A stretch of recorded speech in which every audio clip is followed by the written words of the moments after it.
First off, I want to thank you all for the amazing support you've shown to the podcast. If you find it difficult to gain and finish hours-long 8 to 10 podcasts per week, please subscribe to most advanced featured and accurate quick podcast summaries on Apple Podcasts, Spotify, and YouTube. You can start with free trial, which lets you listen all the podcasts and later, just for the price of candy in most places. It will save you from spending 15 to 20 hours per week catching up. Here is a rundown on Harvard mindfulness professor. The Insane Ways Your Thoughts Control Your Health, featuring Dr. Ellen Langer by Rich Roll. Dr. Ellen Langer is a force of nature, and her conversation with Rich Roll is a testament to her contrarian and unconventional approach to challenging our fundamental assumptions about the mind, consciousness, and human behavior. Dubbed the mother of mindfulness, Dr. Langer has dedicated her career to exploring the intricacies of the mind-body connection. Her conversation with Rich Roll delves into the idea that our thoughts have a profound impact on our health and well-being. Dr. Langer's philosophy is centered around the concept that events don't cause stress. Rather, it's our thoughts about those events that determine our experience. She shares a personal anecdote about her house burning down, which could have been a devastating experience. But she chose to focus on the positive aspects of the situation, such as the kindness of strangers who showered her with gifts. Dr. Langer emphasizes that our minds determine our appreciation of events, and that worrying about making the wrong decision is futile. Instead, she advocates for making the decision right, regardless of the outcome. This approach requires embracing uncertainty and recognizing that everything is changing, and that our perspectives are not fixed. Dr. Langer believes that certainty makes us mindless, and that uncertainty is the rule, not the exception. Dr. Langer attributes this unease to our upbringing and societal conditioning, which emphasizes the importance of control and predictability. However, she argues that uncertainty is a fundamental aspect of life, and that denying it is not helpful. The conversation also touches on the topic of sleep, and the notion that we need 8 hours of sleep to function optimally. She shares a study she conducted in a sleep lab, where participants were told they had more or less sleep than they actually did, and how this affected their cognitive and biological measures. Dr. Langer's approach to mindfulness and uncertainty is not just theoretical. It's also practical and applicable to everyday life. She offers tips on how to reframe stress and anxiety, such as asking oneself 3 to 5 reasons why a stressful event won't happen, and then finding the advantages of the situation. By embracing uncertainty and recognizing the power of our thoughts, we can break free from our self-imposed limitations and live more mindful, fulfilling lives. She believes that the limits we presume to be true are vastly underestimated, and that our mindset plays a significant role in determining our capabilities. This idea is exemplified in the concept of fatigue, which Langer argues is largely a mindset situation. Langer's work also explores the idea that our relationship with completion and destination dictates how we perceive fatigue. Langer argues that people make decisions based on their assumptions about the future, which are often inaccurate. She cites the example of a person trying to decide between 2 colleges and how they might make a list of pros and cons. But ultimately, the decision is driven by emotional factors. Langer suggests that people should focus on making the decision right, rather than worrying about making the right decision. Langer notes that people are often led to believe that they should make decisions based on intellectual rationales, but in reality, emotions play a significant role. She argues that people should acknowledge and accept this emotional aspect, rather than trying to suppress it. Langer also discusses the importance of mindfulness in decision-making. She defines mindfulness as the process of actively noticing things, which can be achieved through a top-down approach by recognizing the limitations of our knowledge and paying attention to our surroundings. She notes that mindfulness is not the same as meditation, but rather a state of being that can be cultivated through practice. She suggests that people should focus on finding the advantages in any situation, rather than trying to predict outcomes. Langer also emphasizes the importance of clarity in decision-making, which can help people say no to things that do not align with their values. You'd see the paintings, wonder if the person who owns them created them, what book they're reading, and what that strange object is over there. It's like traveling, where you pay attention to new things, And that's exactly what we can do in our daily lives. Instead of just going through the motions, we can notice 3 new things about our surroundings, the people we live with, or our work. This practice of mindfulness helps us realize that we don't know things as well as we thought, and that's what makes life interesting. This approach is the opposite of top-down thinking, where we assume we know everything. It's more about being open to new experiences and learning. Dr. Ellen Langer's life changed after a horse experience, where she realized that everything is contextual and not absolute. She questions everything, even facts that seem obvious, like the answer to 1 + 1. This realization gives us choices and makes life more interesting. Dr. Langer agrees, but also emphasizes that science and experimentation can lead to more questions, and there's no final answer. She believes that seeking answers can lead to unnecessary competition and unhappiness. The discussion also explores the idea that anything can be made interesting if we pay close enough attention. Dr. Langer shares a story about collecting teacups, which may not be interesting to everyone, but once you start noticing the subtle differences, it becomes fun. The key is to approach life with curiosity and not assume we know everything. Rich Roll shares his own practice of closing his eyes and paying attention to the sensations in a dark room. He finds that there's a lot going on, and it becomes a kaleidoscopic experience. Dr. Langer agrees, saying that we can come to know more and more about less and less until we realize we know all about nothing. But that's where the opportunity to learn begins. The conversation also touches on the idea that people are unhappy because they're trying to measure up to artificial standards. Dr. Langer believes that everything is mutable and we can change things if they don't work. She shares an example of moving furniture in a room to make herself feel more comfortable, and how that simple act can make a big difference. The discussion also explores the difference between being a rule breaker and being open-minded and curious. Dr. Langer believes that if someone is breaking rules just to be contrarian, they won't earn respect. However, being open-minded and curious can lead to new experiences and learning. The conversation is brought to you by Squarespace and BoneCharge, which offer tools and products to help you launch your business and elevate your wellness journey. Dr. Langer's book, The Mindful Body, is also mentioned, which explores the idea that our thoughts and perceptions can affect our physical health. That's Dr. Ellen Langer, a Harvard mindfulness professor who's all about challenging our assumptions and exploring the unknown. She believes that rules are meant to be questioned and changed when necessary, and that we should be willing to take risks and face the consequences. For instance, she recalls a time when she was a kid, and her dentist told her mom what a good patient she was. But what was going through her mind was, what were the other kids doing? She wasn't being good because she thought it was morally right, or because she was scared. She was simply oblivious to alternative ways of being. This naivety, or stupidity as she calls it, has often led her to break rules without even realizing it. Rich Roll, the host, points out that our educational system is designed to make us rule followers. But Dr. Langer thinks that's a problem. She believes that we should be more open-minded and curious, and that we should question everything, even things that seem mundane. She recalls a time when she was writing her book, The Mindful Body, and her publishers asked her to remove a chapter that they deemed too woo-woo. But Dr. Langer thinks that we only know a small part of what's possible, and that we should be more willing to explore the unknown. Speaking of the unknown, Dr. Langer has had some pretty strange experiences that have left her questioning the nature of reality. She recalls a time when she was talking to someone about a place she'd never been to, Kuala Lumpur. And then the next day, she received a letter from the Harvard Club of Kuala Lumpur inviting her to give a lecture. She has no idea how this happened, but it's experiences like these that make her think that there's more to the world than what we can see and touch.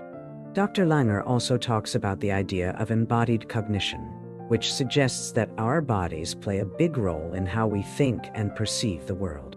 She thinks that this idea can help us understand why some people are more intuitive or creative than others. And she's not afraid to explore the weird and wonderful, like the idea of telepathy or psychic powers. She recalls a time when she went to see a psychic who told her that her book would be a great success, and that she should beware of someone who wears three-piece suits. It's experiences like these that make her think that there's more to the world than what we can explain. One of Dr. Langer's most contrarian ideas is that delayed gratification is a myth.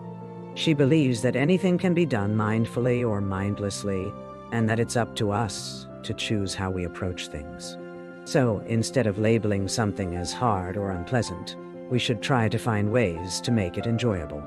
And that's not just about being positive or grateful. It's about being present and mindful in the moment. Dr. Langer's approach to life is all about being open-minded and curious, and she encourages us to do the same. She thinks that we should question everything, even things that seem mundane, and that we should be willing to take risks and face the consequences. And who knows, we might just discover something new and amazing along the way. That's exactly what happened to the birdmen of Alcatraz, who found solace in pigeons while in prison. This story highlights how anything can be made exciting if we approach it with the right mindset. By paying attention to the small things, we can find joy in even the most mundane tasks. Mindfulness plays a significant role in this process. When we're fully present, we're not living in the past or worrying about the future. We're just in the experience, and that's where the magic happens. Dr. Ellen Langer explains that the more we notice, the more we like what we notice. This is evident in a study where people enjoyed expensive chocolates more when they thought they were expensive, even if they were actually cheap. The way we perceive things is often influenced by external factors, such as labels or prices. For instance, if we're told that a painting is valuable, we're more likely to appreciate it. However, if we're not given any information about the painting, we might not pay much attention to it. This phenomenon is not limited to art.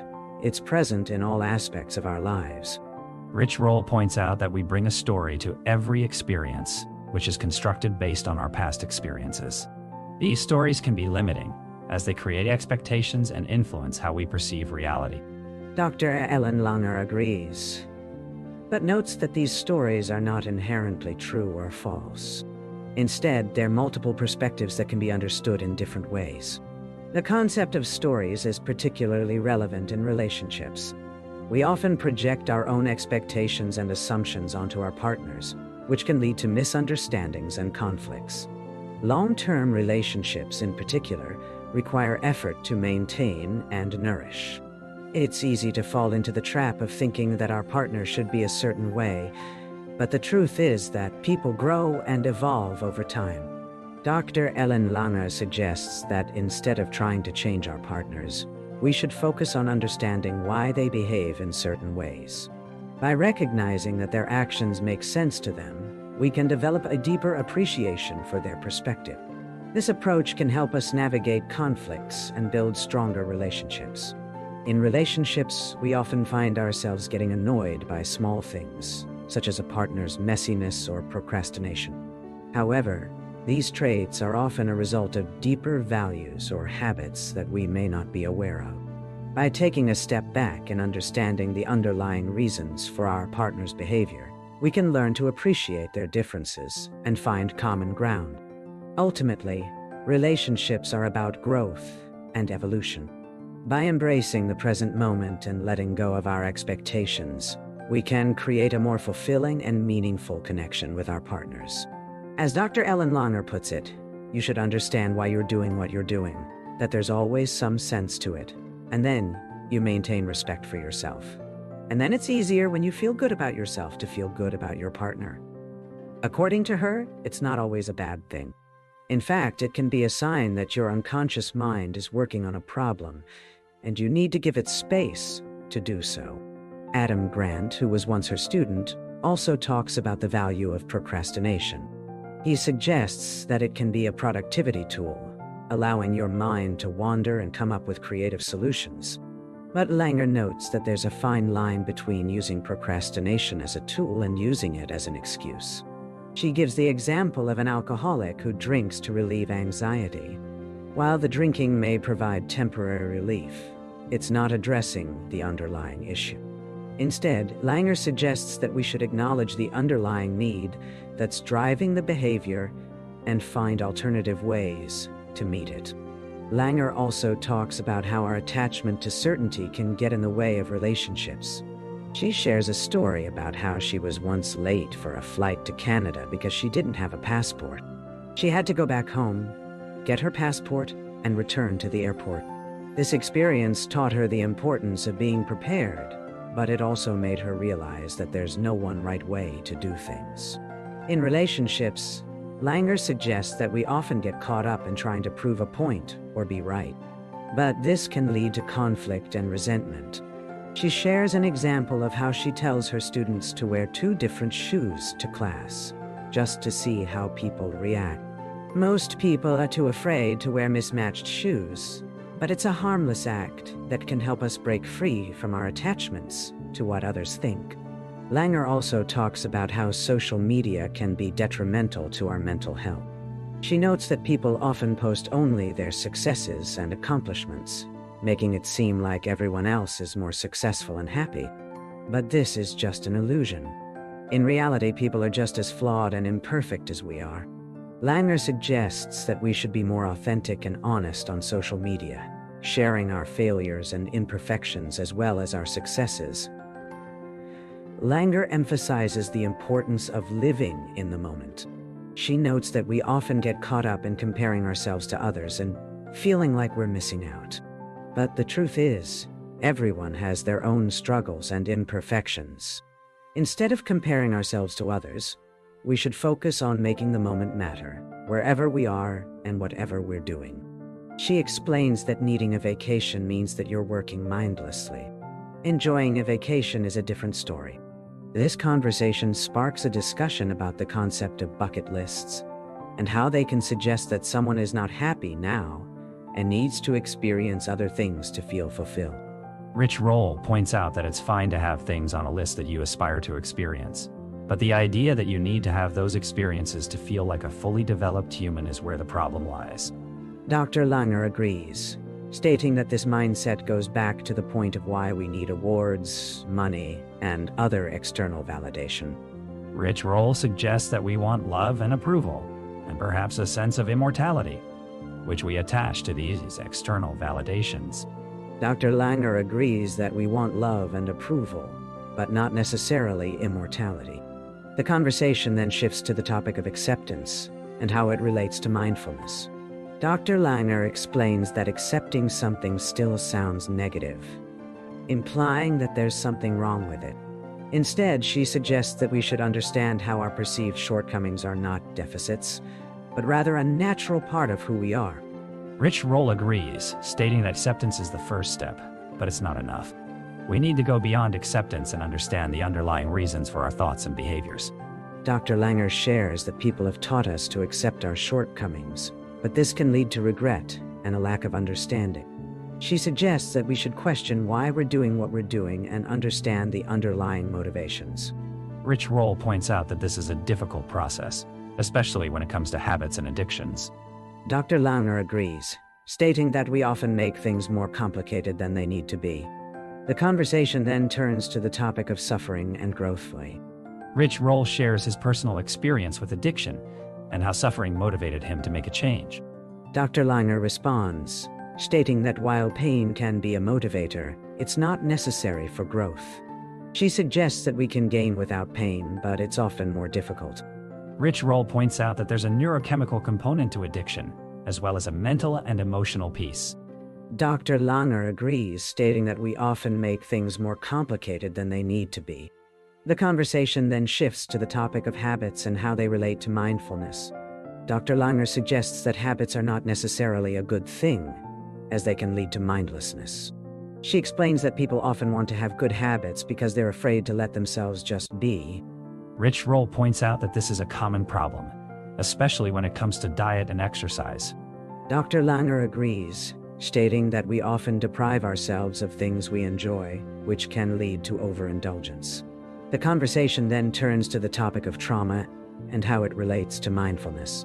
Dr. Langer explains that other people's responses to us are a function of their needs, not ours. She suggests that we should recognize this and not take things personally. Rich Roll points out that this is a difficult process, especially when it comes to childhood trauma. Dr. Langer agrees, stating that we should communicate these things to children in a way that they can understand. The conversation turns to the topic of level 1, 2, and 3 thinking. Dr. Langer explains that level 1 thinking is uninhibited, level 2 thinking is inhibited, and level 3 thinking is disinhibited. She suggests that level 1 and 3 thinking look the same, but they're very different. Rich Roll asked her to explain this concept further, and Dr. Langer provides an example using the New Yorker magazine.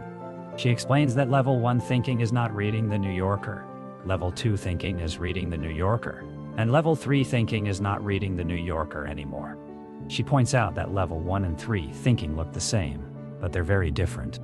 She believes that everyone is worried about what others think, but the truth is, nobody knows what others think. It's a guessing game, and people are always trying to make sure they're on the right side. She suggests that instead of evaluating people as great or miserable, we should take a more horizontal approach, focusing on the present moment rather than comparing ourselves to others. Rich Roll agrees, noting that this level of thinking is often earned through life experience, where people finally arrive at a point where they know who they are, what they care about, and what's important to them. Dr. Langer adds that it's also about recognizing that everything changes, including our thoughts and feelings.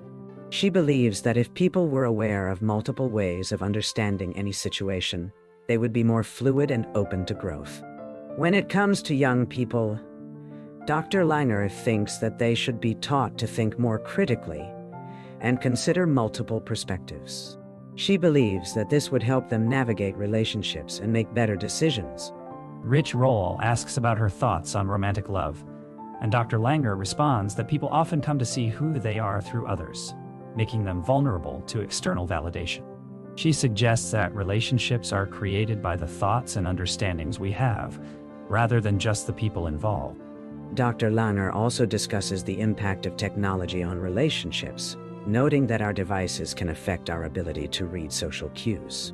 However, she believes that it's not about being good or bad at reading cues, but rather about being mindful and present in the moment. She suggests that parents should focus on creating meaningful and nurturing alternatives to screen time, rather than simply telling kids to put down their phones. Dr. Langer addresses the idea of finding meaning in life, suggesting that people should focus on actively noticing and engaging with the world around them. She believes that getting involved and being present is what gives life meaning, rather than searching for some grand purpose. By noticing new things and becoming engaged, people can find passion and reason in their daily activities, whether it's cleaning toilets or deriving a new theory of relativity.